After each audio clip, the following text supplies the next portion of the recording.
રાજકોટના જસદણના વિદ્યાર્થીઓ માટે રાહતના સમાચાર। જસદણના વિદ્યાર્થીઓને હવે કોલેજ માટે અન્ય શહેરોમાં નહીં જવું પડે।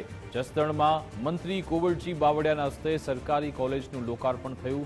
ડીએસવીકે હાઈસ્કૂલ ખાતે આર્ટ્સ એન્ડ કોમર્સ કોલેજની શરૂઆત થઈ છે। જસદણ અને વિછિયા પંથકના લોકોની સરકારી કોલેજની માંગ સંતોષાઈ છે। માંગણીના અનુસંધાને ગત બજેટ સત્રમાં કોલેજની મંજૂરી મળી હતી। રાજ્યમાં ગત બજેટમાં કુલ 12 આર્ટ્સ એન્ડ કોમર્સ કોલેજની મંજૂરી મળી હતી, જેમાં જસદણ ખાતે સૌપ્રથમ આર્ટ્સ એન્ડ કોમર્સ કોલેજનું લોકાર્પણ કરવામાં આવ્યું।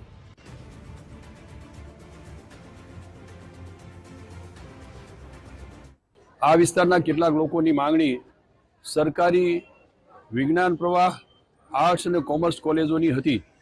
2 વર્ષ પહેલા આ વિસ્તારની અંદર વિજ્ઞાન પ્રવાહની કોલેજ શરૂ કરાવી દીધી છે। આજે કાર્યરત છે, એની જમીનને સંપાદનની કાર્યવાહી પણ પૂર્ણ થઈ છે।